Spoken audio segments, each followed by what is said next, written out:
Hey everybody, thanks for tuning in to another chat with Otram.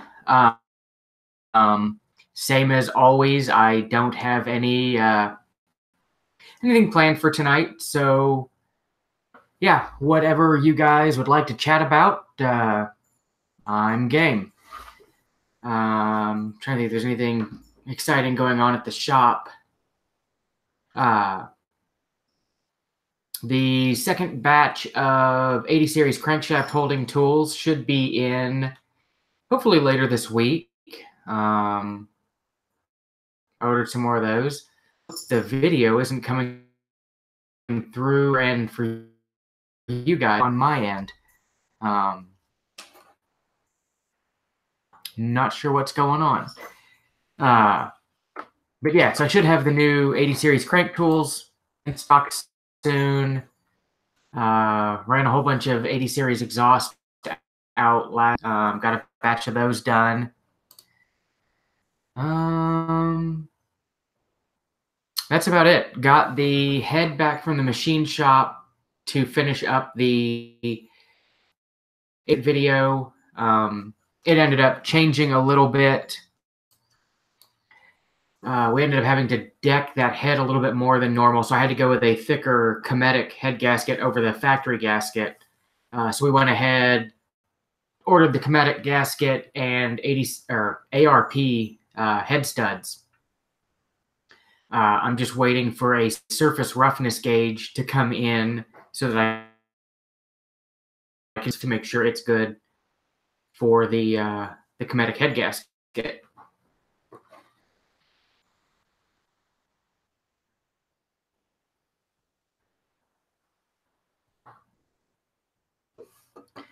And it looks like for some reason my send on my Wi-Fi is really, really slow. So that may be what's screwing up video tonight.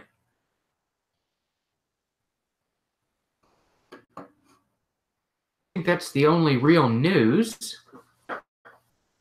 So yeah, whatever questions you guys have, I'm happy to answer them. Hopefully the internet will hold out, and hopefully you can actually hear me on the other end. How do you install your new stainless exhaust?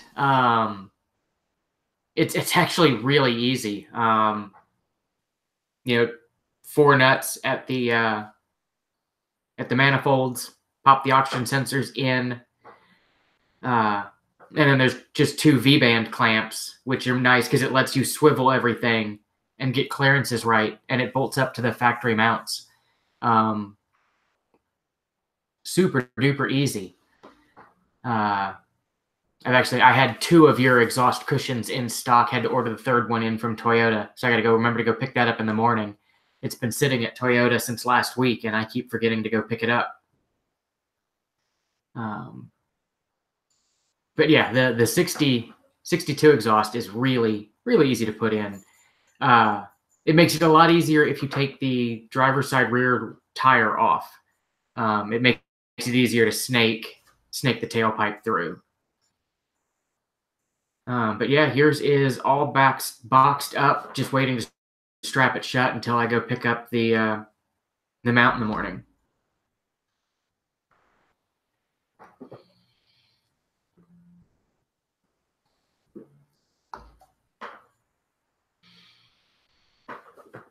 Oh.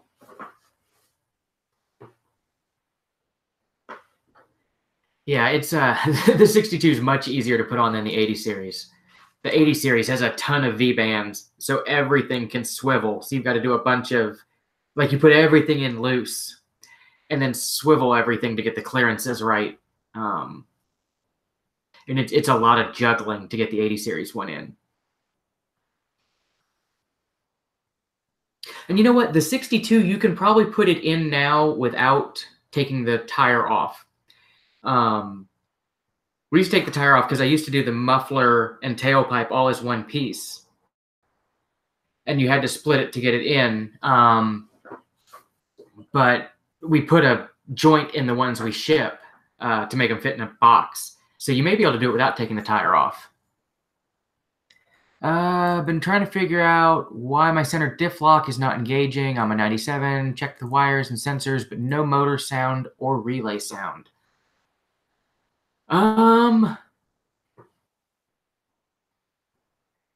That's a good question. I haven't had to do a whole lot of messing with the center diff locks as far as troubleshooting. I did have one. We did the center diff lock switch on it like last week, and while it was on the lift, it wouldn't engage the center diff lock. Took it out to the parking lot, wouldn't engage the center diff lock. And we just kept driving it around in circles and forward and backwards in the parking lot. And it must have just been sticky because after about 15 minutes, it clicked in and engaged.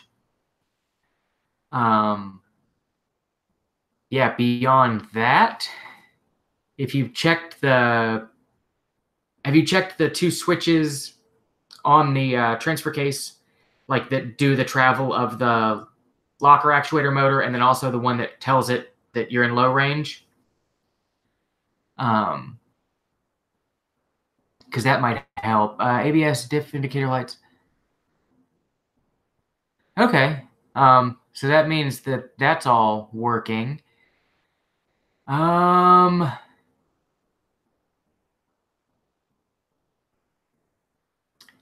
Yeah. That's weird. I mean, I guess theoretically you could have a bad motor, but I've never seen that before. To jump up to David Sylvie's, we don't make an exhaust for the 9180 series. I've done one as a one-off, but there's not enough of them around that I think we'd get enough orders to go through making fixtures for them. That and the transition around the T-case is really tight. So I'd rather do those like in-house. Going brain dead. I'd rather test fit those in-house when I build them. So yeah, I guess long story short, I have built 91 stainless exhausts, but I only do them in-house, like as one-offs, because the rear half is the same as the later 80, and we can use most of the front half of the 62 kit, but the crossover pipe adds some complexity. And it's expensive because it takes like the most expensive end of both of the kits. I want to say the last one, the only one I've done, I want to say it was like $2,200 to do it in stainless. So it was not cheap.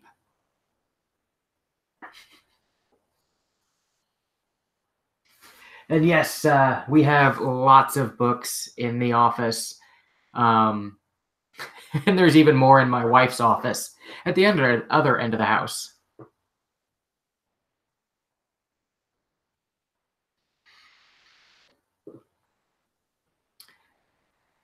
Yeah, back to the locker. I'm not sure. Without having it in front of me to be able to go through it and pin out, test it. Because I've never actually looked up the procedure for that in the manual.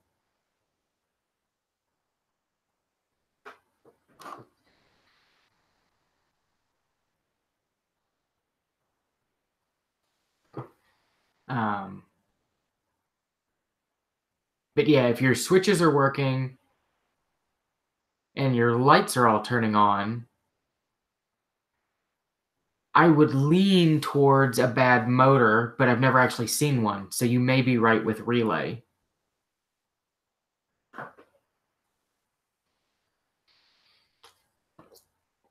Howdy, howdy.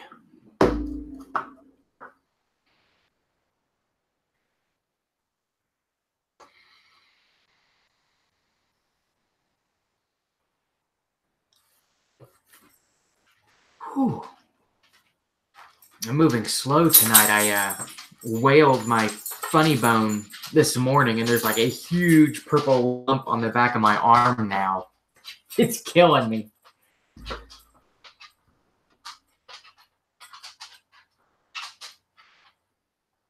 Hi, puppy dogs.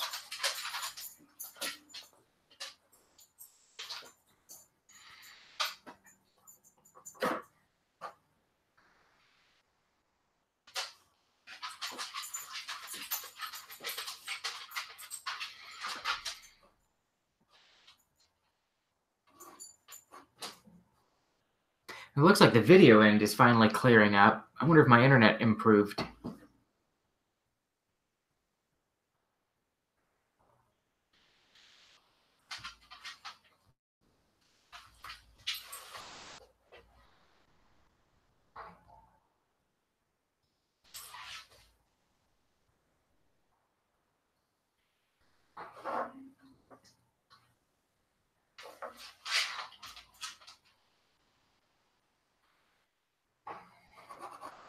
You guys are fine. I'm trying to think. I thought there was something else that I was going to say that we were doing at the shop, and for the life of me, I can't remember what it was. Oh, the the 100 Series 4.7 engine that we had out for the oil pump O-ring and timing belt and headers and all that jazz. That went in last week and is fired up and running. So that's exciting.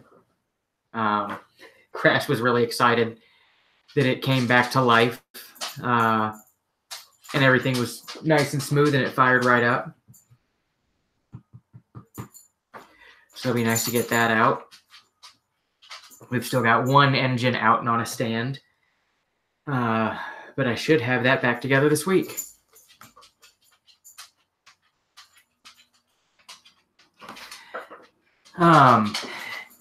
Do I own any cruisers? So for, I guess since 96, I've had a 4Runner, first gen 4Runner on 80 series axles, 3-linked front and rear.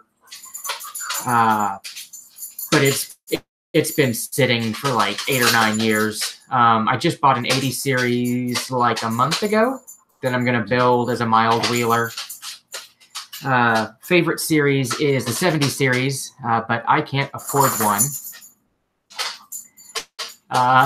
So yeah, I really dig the 70. Guys, out. No. Go in the living room if you're going to play.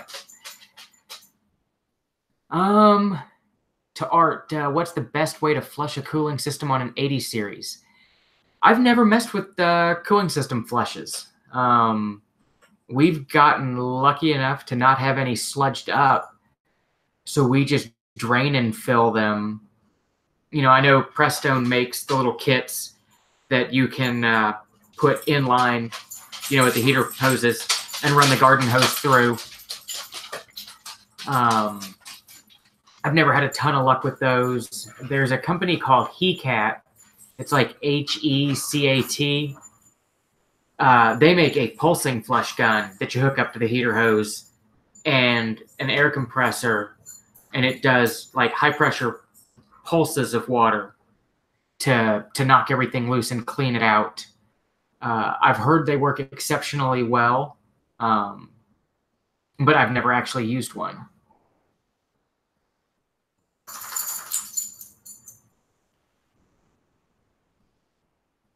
Yeah, and to Dave, let me know what you figure out. Because yeah, that one's interesting. I haven't run across that before.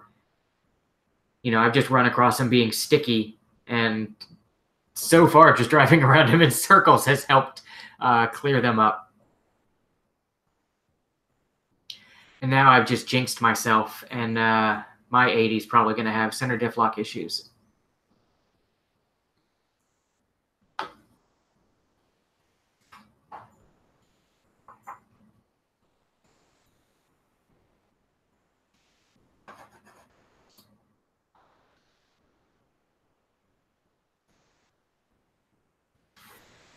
And yeah, my whole family has cruisers. We just bought one for my nephew over the weekend. So he's got an 80. My brother's got I guess, two 80s. Dad's got a 40. Mom's got a 45. And then they've got a Tundra and a Lexus SUV. Oh, and I'm Ryan. I realize I never say that in any of the videos. I should start doing that.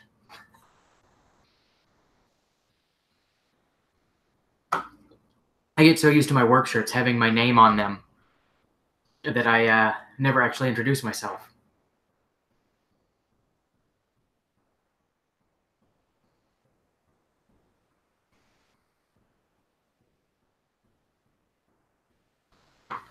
You're fine, Shirley Billy. Go lay down. Here. Why are you being so wound up?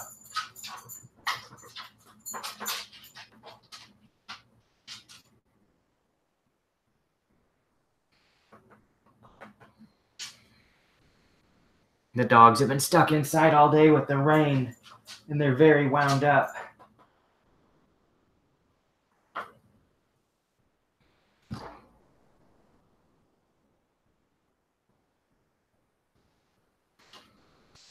Maybe that's why the internet's working so slow today. Maybe we just have too much rain.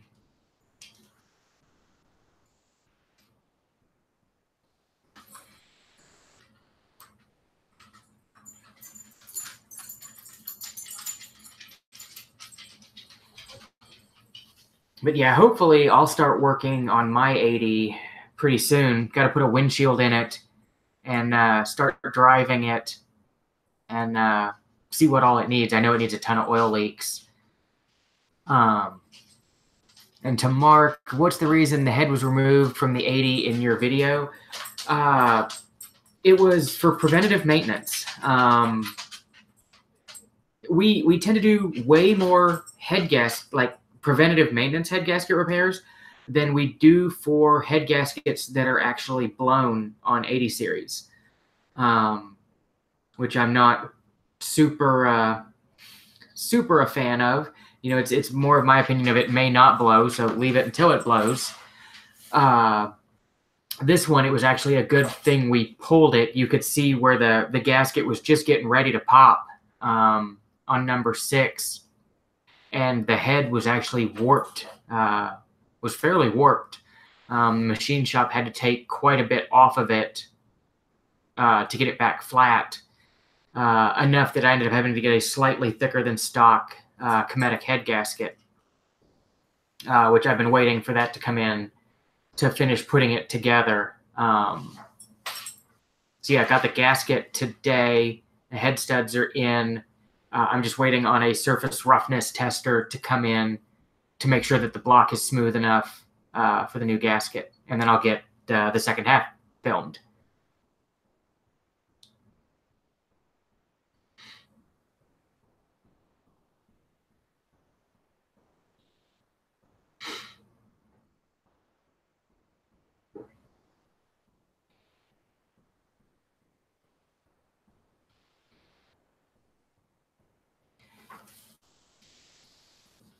Yeah, if you're just looking to flush everything out to get rid of old coolant, the distilled water trick works pretty well, and you don't have to tap into anything. If you're trying to do it to free up a plugged up heater core, I'm not sure if that'll get you enough cleaning action. Of course, I'm not sure if the hose ones will either.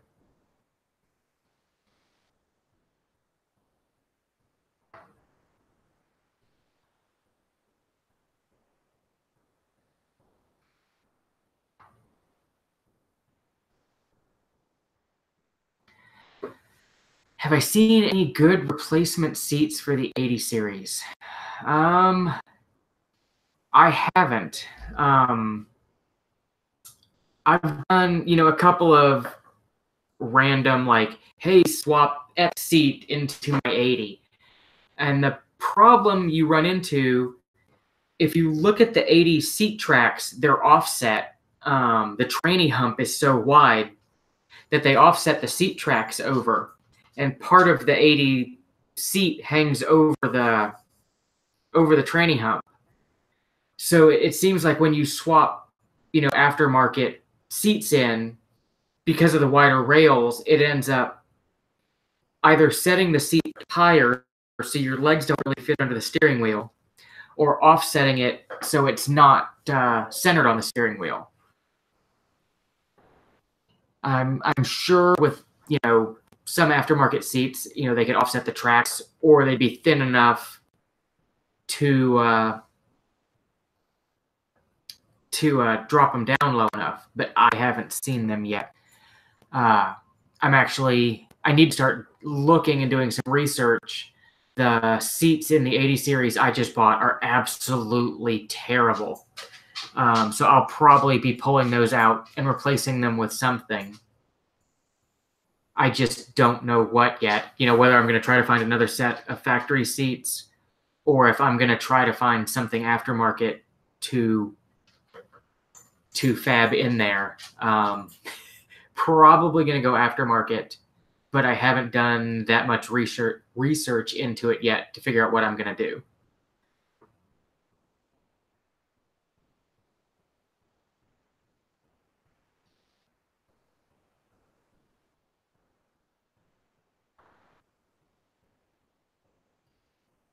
I haven't heard of the 100 series is popping head gaskets.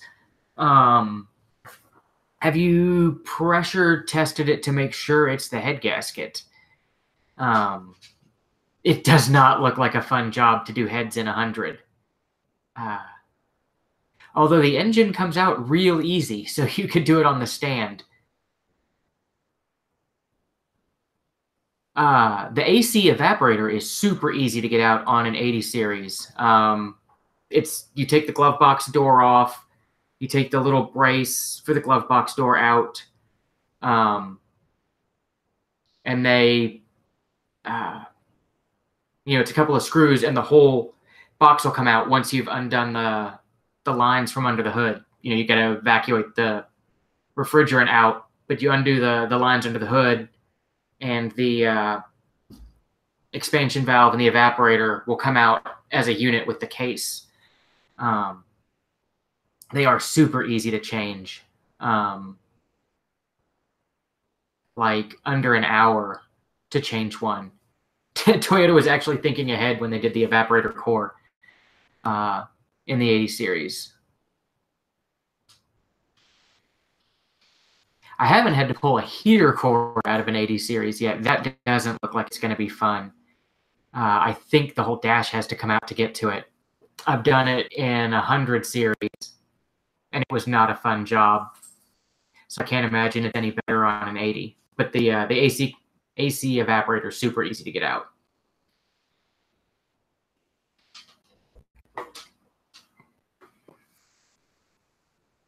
Yeah, the seats in my new 80, not only is the leather just destroyed, there's just definite funk growing in the foam. They're shot.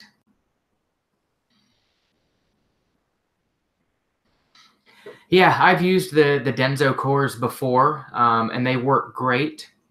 If you're going to go that far in, I'd do a new expansion valve while you've got everything out, because you're going to have to take the lines loose from the outside of the expansion valve and take the expansion valve off of the heater or the evaporator core. So yeah, you might as well change that as well. And I've used the Denso one of that also, and it worked great.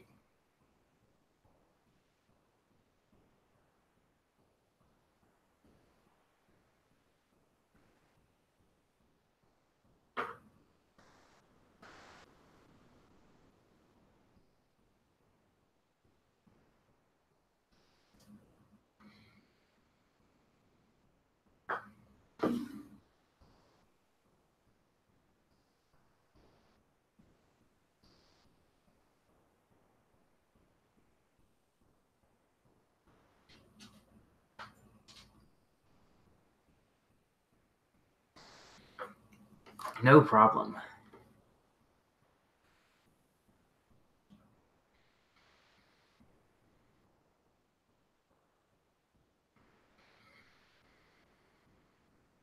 And I hope you guys are having better weather in the rest of the country than we are. We've had this just nasty, drizzly rain with a little bit of sleet and freezing rain in with it.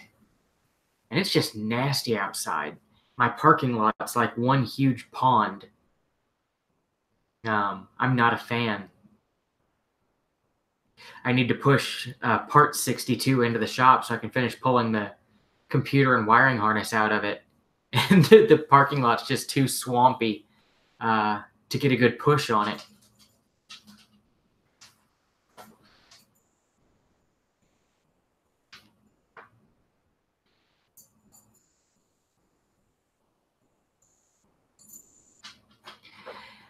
Yeah, it was crazy, all the good stuff that got scrapped during Cash for Clunkers. And it was something about like the incentives that, because the incentive was getting paid out to get it off the street, you couldn't part it or do anything with it besides crush it.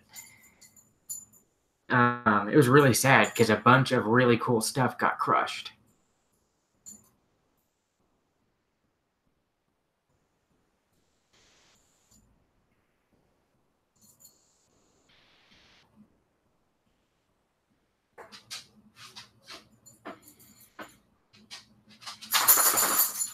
Yeah, I was living up in Boston during that time, and it was crazy the stuff people were crushing up there.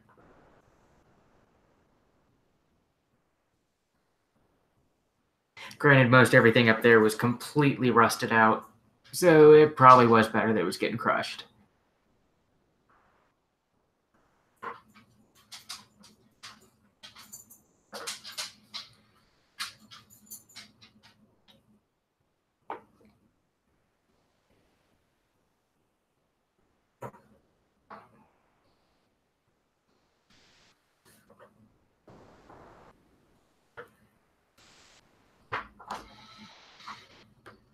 Yeah.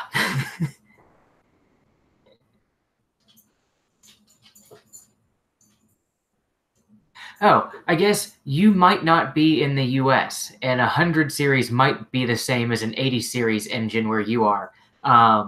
In the US, we only got the V8 in the 100 series, and it doesn't look fun to get the heads loose just with space constraints in there.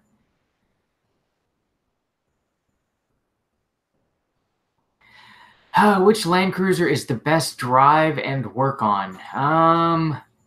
That's really subject to opinion. In my opinion, as far as what we can get here in the States, the 80 series is the best blend of driving and working on. They hadn't gone completely crazy with electronics and, auto height control and everything like the 100 series yet. But they still had a good ride and were still reasonably easy to work on. So yeah, 80 series is my favorite from that aspect. Yeah, there's O-rings at the evap core that need to be replaced. If memory serves, the Denso stuff comes with the O-rings you'll need. Yeah, the Denso stuff I think comes with it. If not, if you just get a generic metric O-ring set, you should be set. And the distant land of Tidewater. You're probably 3 or 4 hours away from me, so not too far at all. Okay, and yeah, if to Mark, if you're in Australia, then yeah, you've got the 1FZ motor. So yeah, it shouldn't be any different than doing it in an 80 series. I always forget different parts of the world got different motors than we did. Because, yeah, I think I've looked up the book time on the US spec 100 series head, and I want to say it's like 24 hours to do the head.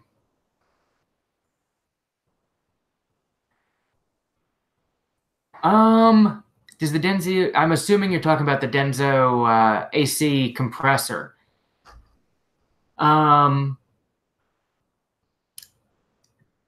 Theoretically, yes. You're always supposed to pour the oil out of your old compressor and measure it, and then pour out what comes with the new compressor and measure it. and compare. All of them that I've gotten have had enough oil in them, but you always want to double check, to make sure. So, get a small graduated measuring cup, so you can compare oil amounts.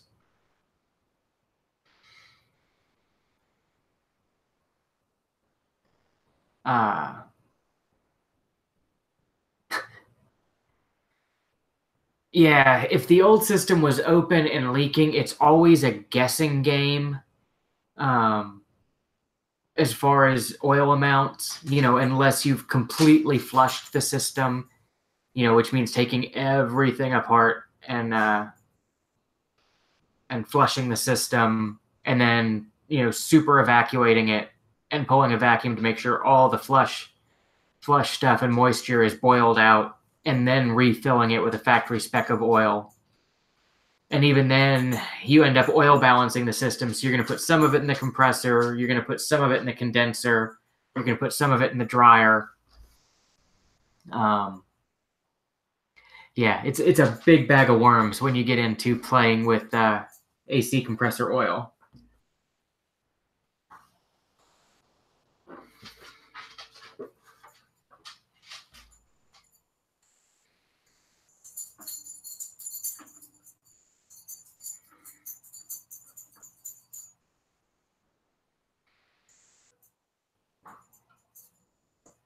But yeah. Yeah, the 100 series is terrible for frame rust.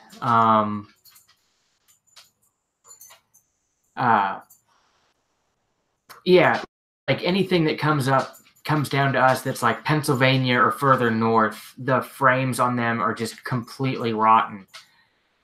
Even the Virginia stuff has quite a bit of rust on it.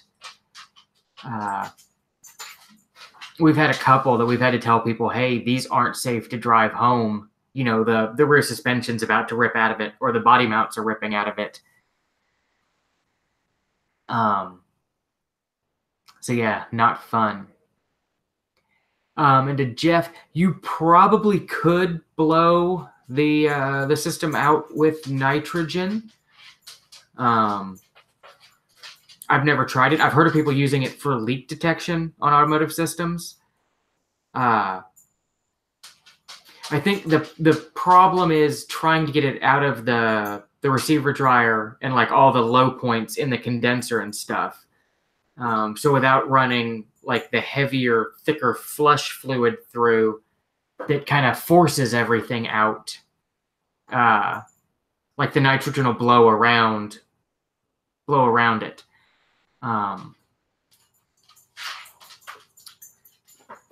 But I've never really dealt with blowing them completely out. Usually, if you measure what came out of the component and put, an equal amount of compressor oil back in the new component, usually that gets you close enough. And I haven't seen any issues with doing it that way.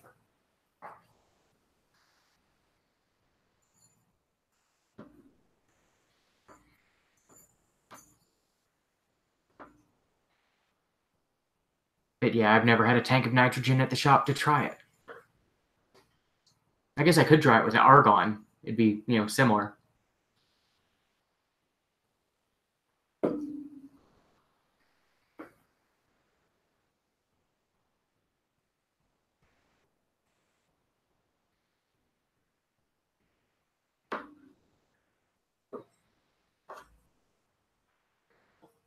Oh, I didn't realize pulling a vacuum would pull all of the oil out of the low spots. I thought it would just boil the moisture out of the oil. But I'm not a full-time AC person, so you probably know way better than I do.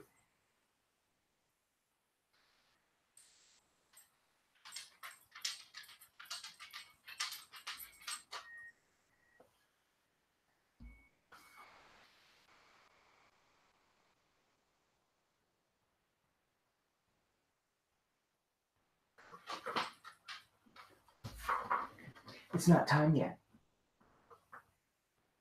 You got 25 minutes still.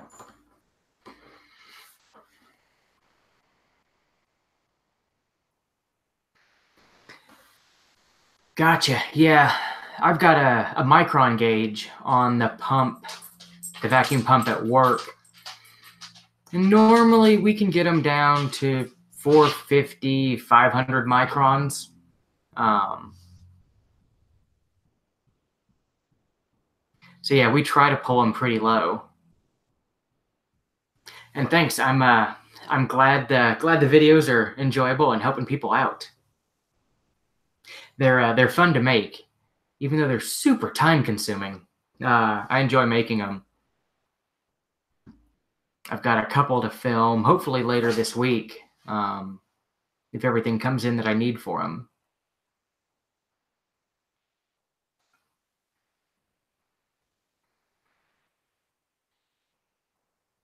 And it's nice. I'll be able to film some more longer term stuff on my 80 series once I dive into it, since it won't be constrained to being a customer's truck. No, my 80 series is not going to be a restoration at all. It is going to be cover up the rust holes, plasti dip the thing orange, and go beat the snot out of it in the woods.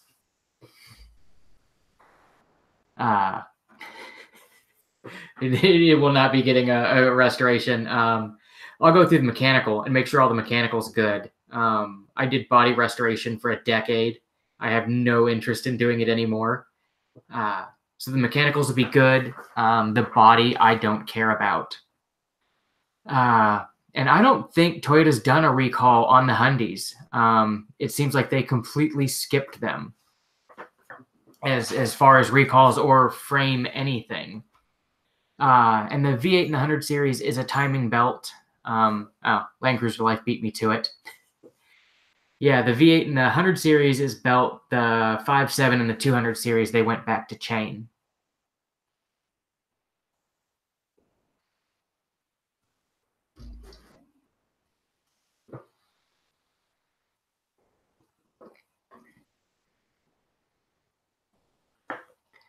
Are the stock brakes on an 80 series good for 35-inch tires? It depends. Running factory pads and rotors, they're decent. I've put the Terrain Tamer drilled and slotted with heavy duty pads on them, and they stop an 80 on 35s way better. But you lose pad life going that route. The pads wear pretty quick, but they do stop insanely well. The factory Toyota stuff, also works well and has good longevity. But, they were kind of marginal brakes on the stock truck. And once you go up to 35s, they get even weaker. But, plenty of people run them. I'm planning on at least starting out with factory brakes on mine with 35s, and I'll see how they do. But yeah, I mean, as long as you take care of them, flush the fluid and everything's in good working order, they're probably fine.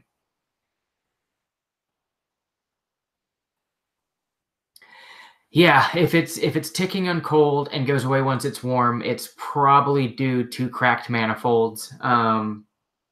It's like a log style manifold, and it's a bunch of little, basically sheet metal tubes welded together, and they crack and split where the gasket clamps together. Yeah, it's real common for the 100 series manifolds to crack.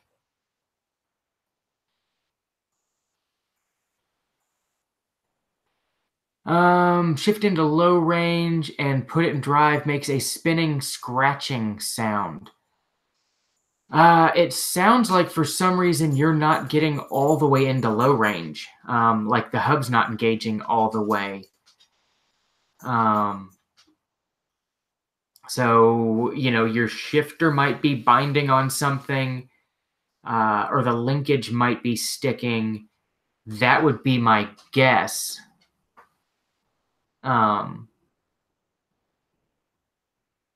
It's real hard to diagnose noises without hearing them. But I would guess that you're not fully getting it into low range, that it's not actually clicking in, and not retainers, the shift hubs aren't fully engaging.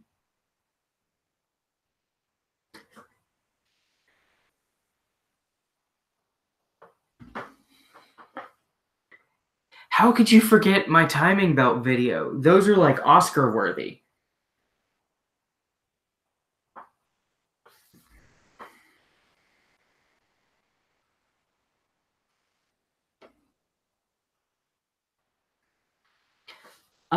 I have zero experience with the charcoal canister on the 80s.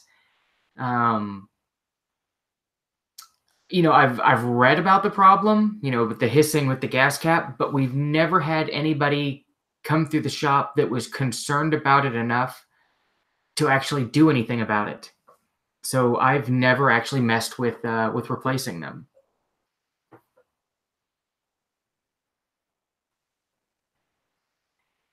Yeah, noises are they're hard to find over the internet, and I mean they can even be hard to find when you're riding around in the vehicle.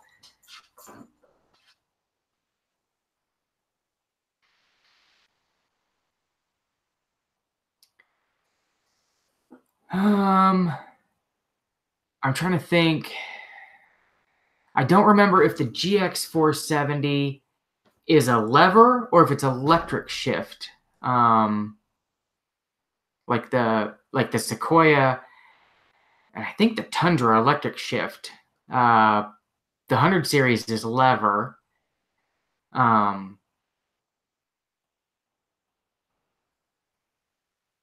yeah, if it's lever, I would guess that it's either the linkage is bound up or the lever's not fully engaging and you're not, it's, so like the high and low range, are running on the same shaft, and there's a collar that slides back and forth between the two, and it kind of idles in the middle for neutral.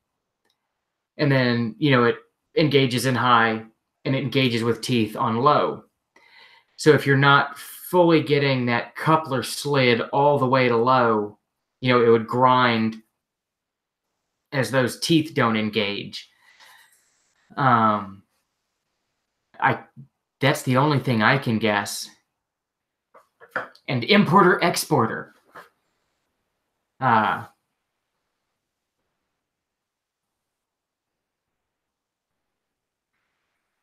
yeah, I've heard of using the GM charcoal canisters. I've just never actually done it.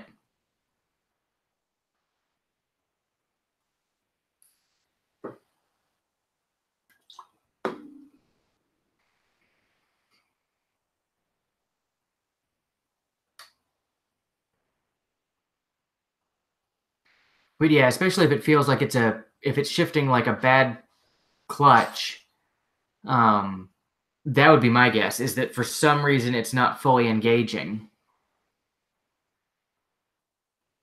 And there's just like a lever on the top of the case that swings back and forth, to that shift rod. I'm trying to think. And I would just guess that the shift linkage is frozen up.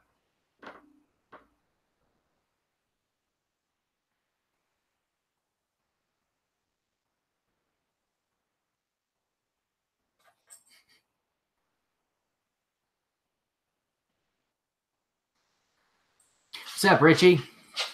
When are you coming down to visit?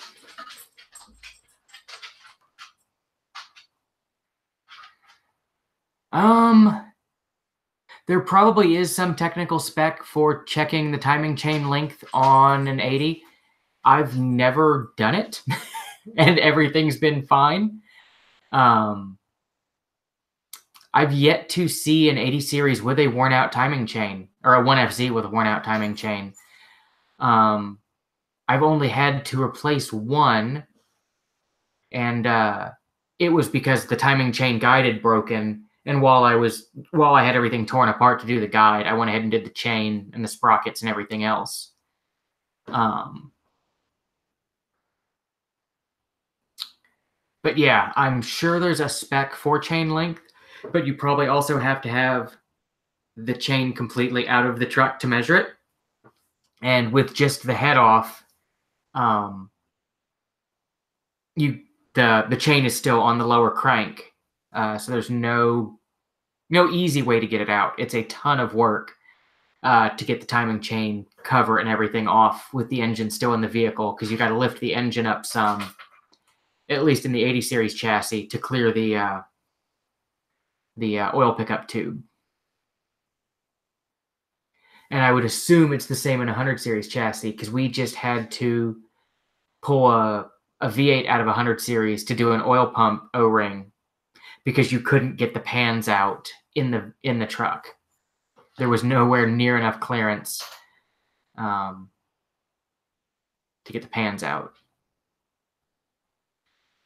I wish I had that Richie from Boston life, just driving around, going to Cali, going to Moab.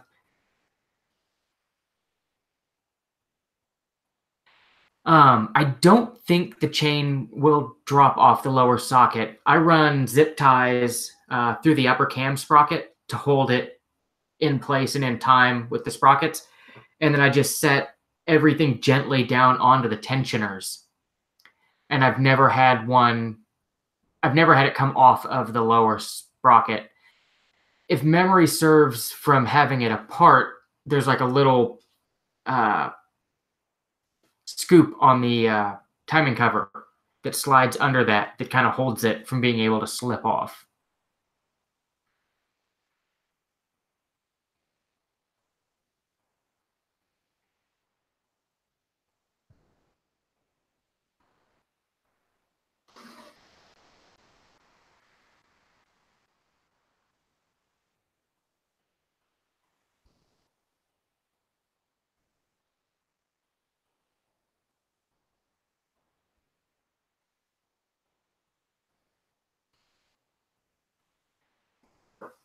No problem.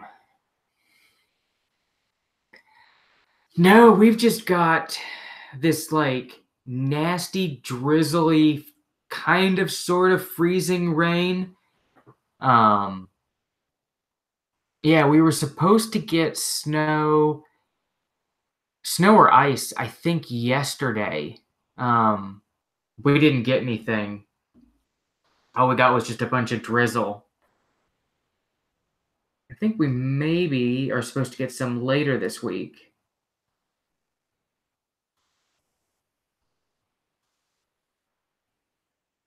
Oh, awesome. Yeah, now it's scheduled for Saturday and Sunday, which sucks because I'm supposed to go up to Pennsylvania to get a new industrial, or not new to me, industrial drill press. And I doubt Dad's going to want to drive to Pennsylvania in the snow to go pick that up.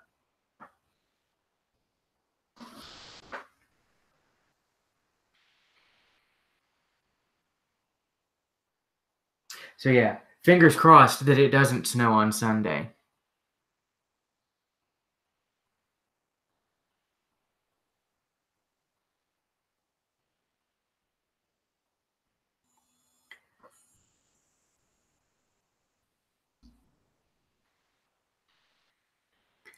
Whew, I can't imagine -50 with a wind chill. That is way too cold.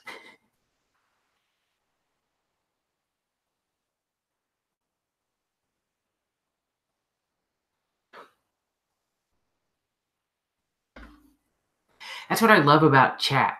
Like, I don't know the part number or for the charcoal canister replacement, but somebody else on here does and helps people out. It's awesome.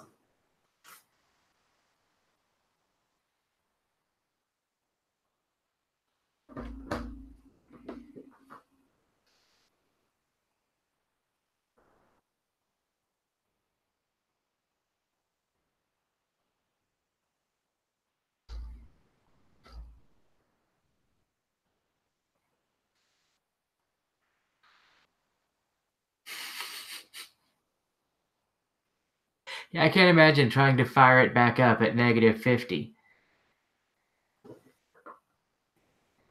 Oh, 5 miles per gallon is terrible.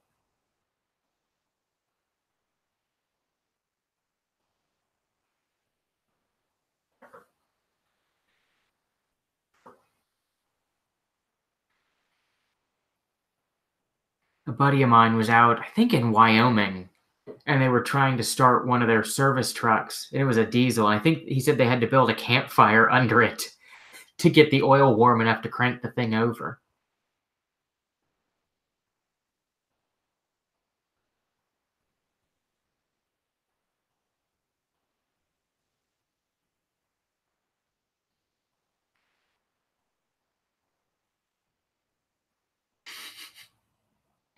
Hey, Alex, how's it going?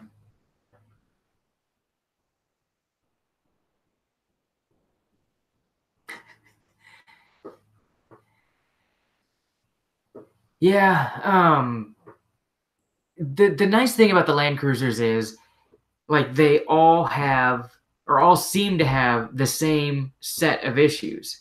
And once you've worked, through the common stuff, that they've accrued with 30 years of age, once you've worked through that set of issues, you're probably good for another decade or so, before you have to go in there and do anything else, with proper maintenance. So yeah, like when you initially get one, they're a ton of work, but um, once they're sorted, they're great, and they're back to being bulletproof tanks again.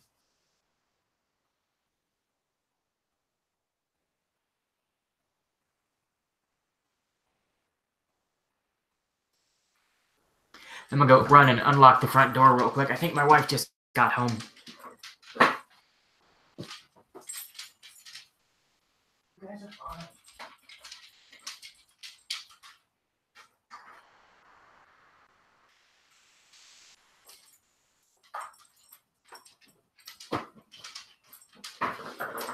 And yes, I wore pajama pants for chat tonight.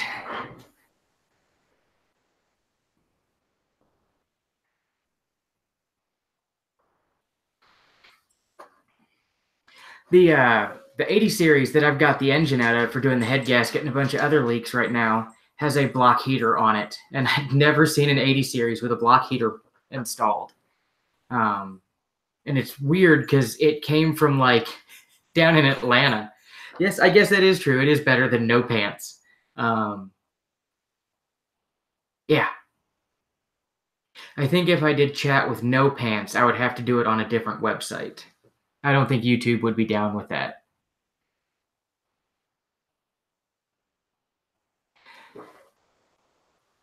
I don't think it's a factory block heater. It looks very aftermarket. And to answer Alex's question, yeah, got the head back Friday, I think. But they had to skim it more than normal, so I needed a slightly thicker head gasket to make up for that. And since the guy's thinking about going turbo down the road, I got a custom Cometic head gasket that's a little bit thicker.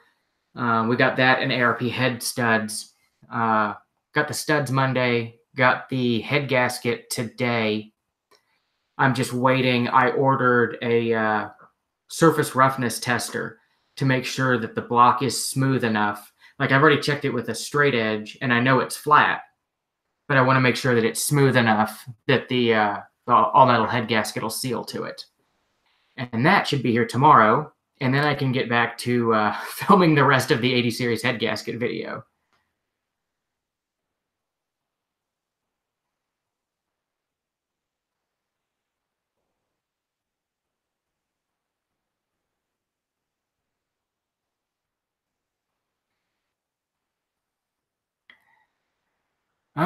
Sitting at a stoplight waiting to change, and the LX470 oil pressure needle would drop at below the bottom notch, and there's a buzzing noise at 600 RPM. I'm not sure. What oil are you running in it? I guess would be my first question. 600's not super low for idle, but maybe a little bit. Yeah, not sure on that one. And yeah, I need to do more tool videos. And yeah, Cometic actually makes, I think there were 4 or 5 different thicknesses all the way from factory, or they had I guess a little bit thinner than factory, a little bit factory, a little bit thicker, all the way up to like 1/8 inch thick. Yeah, they had quite the selection, and it only took like a week to get it. So yeah, it was super cool. And to mark, I've never had to use new head bolts on a 1FC. We check the thread on them, and we check to make sure nothing's distorted, and they've always been fine. We're doing ARP head studs with this one right now, just because we're doing the Cometic gasket, and it's probably going to get turbocharged in the future. So while it's out, we're going to go ahead and future-proof it with head studs.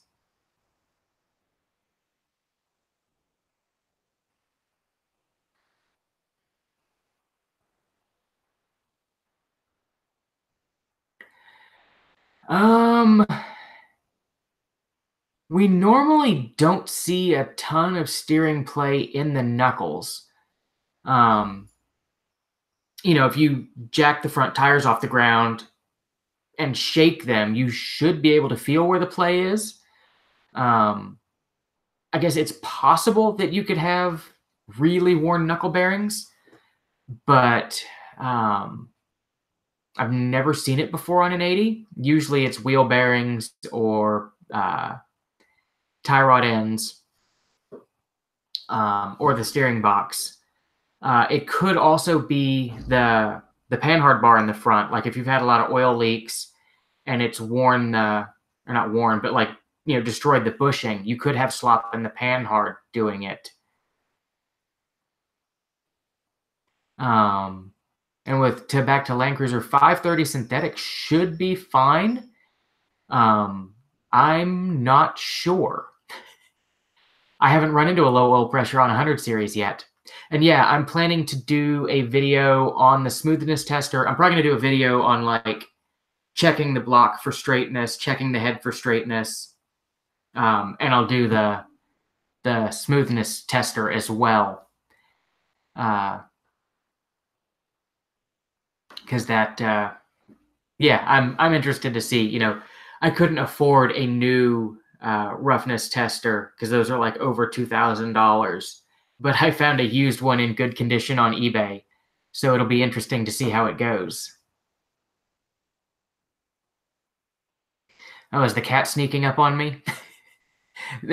Everybody's looking for dinner. Dinner time for all the animals is 7 o'clock, so they know what time it is.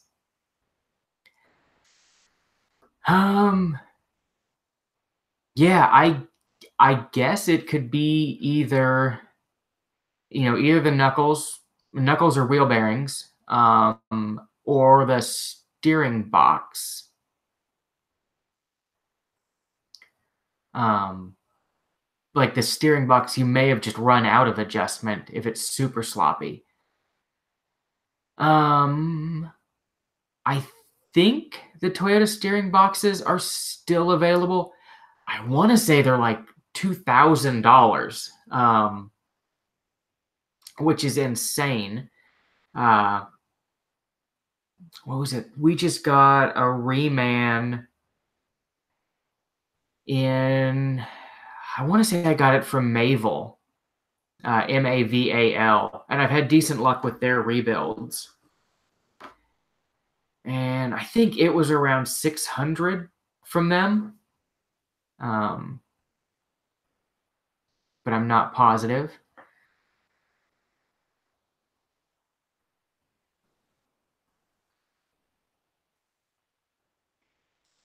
Hey, Steve. Thank you for the $20. That is awesome. Yeah, the oil pressure gauge in the 80 series is not super reliable. Basically it tells you you've got some oil pressure, but you can't really rely on it as far as judging how much oil pressure. We generally put 530 in all of the 80 series we work on, just because that's what the factory spec'd for them. So that's what we've stuck with.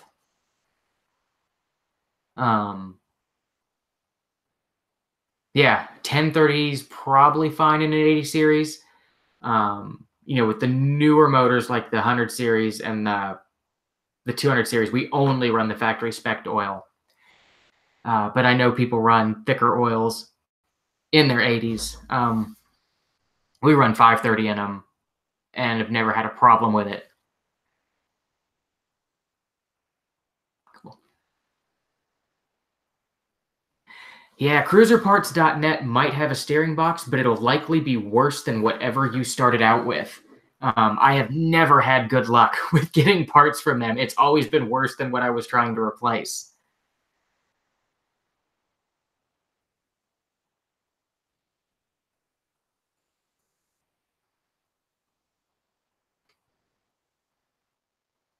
Yeah, the oil pressure gauge will swing, um, but it's it's like it goes up, it goes down. There doesn't seem to be a lot of fine tuning to it.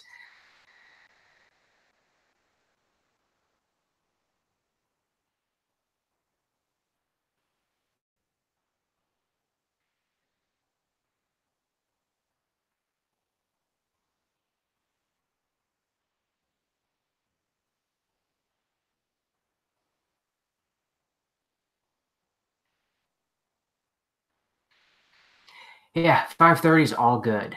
Um, yeah, and to Land Cruisers, I'm drawing a blank. I can't think of what would make a buzzing metallic sound just at idle.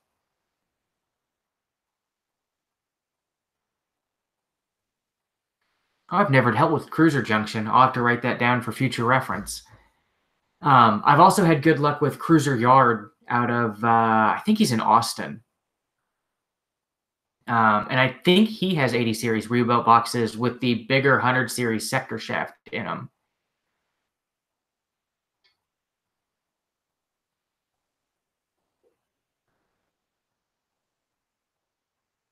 Um, there's not like an IAC, like the bypass valve. I don't think. Hold on. I guess it depends on the year. Some of them are throttle by wire, and it's a servo motor on the throttle body. But the earlier ones are cable, and I don't know how the idle air control on those works. I've never had to go looking at it.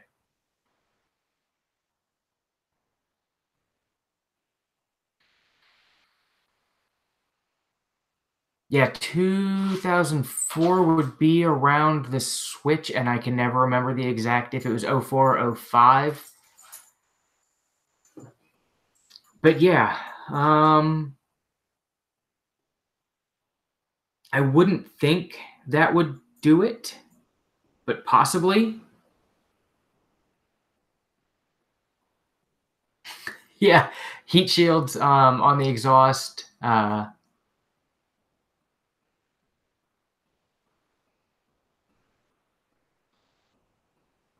Yeah, just above low is is a pretty common place for the 80 series one to ride. Usually they'll go up to about the midway down the highway, and then at idle they run like low or right about there.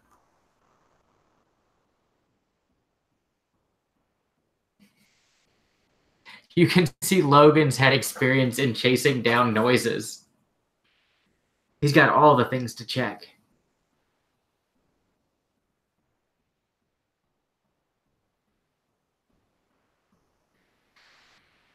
Yeah, the 100 series does have quite a few exhaust heat shields, and there's one on the crossover pipe that likes to rust out, and that I guess that could definitely cause a metallic buzzing sound, especially at idle.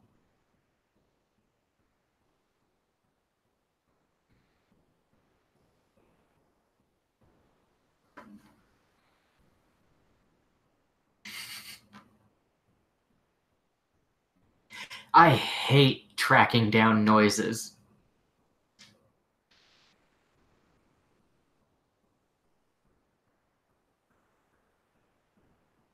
Oh, that's another good idea. I would not have thought of checking the air duct through the fender.